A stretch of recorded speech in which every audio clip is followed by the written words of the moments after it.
இது தெரிஞ்சவங்க வீட்டில் வந்து கத்தாழை பிடுங்கிட்டு வந்திருந்தேன். கத்தாழை சாப்பிட்டா ரொம்ப நல்லதுன்னு சொல்கிறாங்களேன்ட்டு. அப்புறம் எங்கள் அம்மா பார்த்துட்டு சொன்னாங்க, இதுக்குள்ளே அந்த ஜெல்லே இருக்காது, நல்லா பெருசாக வந்தால் தான் ஜெல் இருக்கும், இது வேஸ்ட்டு அப்படின்னு சொல்லி. அப்படியா அப்படின்னு சொல்லிட்டு எனக்கு இது தெரியாதேன்னு சொல்லி சைடில் வச்சுட்டு, அப்புறம் எங்கள் பழைய வீட்டிலேருந்து ஒரு இண்டோர் பிளான்ட் இருந்துச்சுங்க, அதை பிடுங்கிட்டு வந்திருந்தேன்.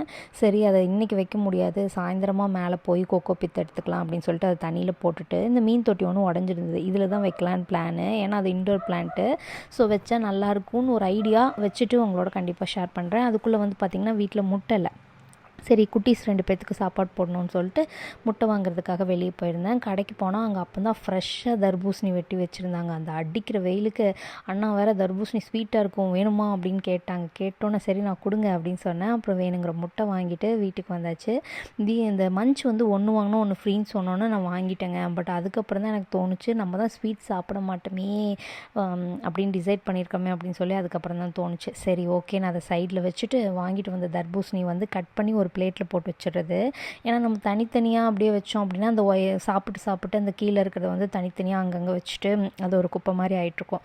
ஸோ அதனால் நான் என்ன பண்ணுவேன், தர்பூசணி எப்போவுமே கட் பண்ணி ஒரு பெரிய பிளேட்டில் பாத்திரத்தில் போட்டு வச்சிட்டோம் அப்படின்னு சொன்னால் வேணுங்கிற அளவுக்கு அவங்கவுங்க ஒரு பிளேட்டில் வச்சுட்டு சாப்பிட்டுக்குவாங்க அப்படின்னு சொல்லிட்டு ஃபஸ்ட்டு தர்பூசணியெல்லாம் கட் பண்ணிவிட்டு வாங்கும்போதே அண்ணா வந்து உப்பு மிளகு பொடி வேணுமா அப்படின்னு கேட்டாங்க. இல்லை நான் வேண்டாம் அப்படின்னா, இல்லை நீ லைட்டாக தூவி சாப்பிட்டு பாரு சூப்பராக இருக்கும்னு சொன்னாங்க. உண்மையிலே அந்த தர்பூசணியோட ஸ்வீட்னஸ்க்கும் அந்த உப்பு காரத்துக்கும் வந்து பார்த்திங்கன்னா சூப்பராக இருந்துச்சு. ஃபஸ்ட் டைம் ட்ரை பண்ணியிருந்தேன், நல்லா இருந்துச்சு. நீங்கள் இதுக்கு முன்னாடி இந்த மாதிரி சாப்பிட்ருக்கீங்களா அப்படின்னு சொல்லுங்கள். இந்த வீடியோ பிடிச்சிருந்தா மறக்காமல் லைக் பண்ணிடுங்க. நம்ம சேனலை சப்ஸ்கிரைப் பண்ணி சப்போர்ட் பண்ணுங்கள். தேங்க்யூ ஃபார் வாட்சிங்.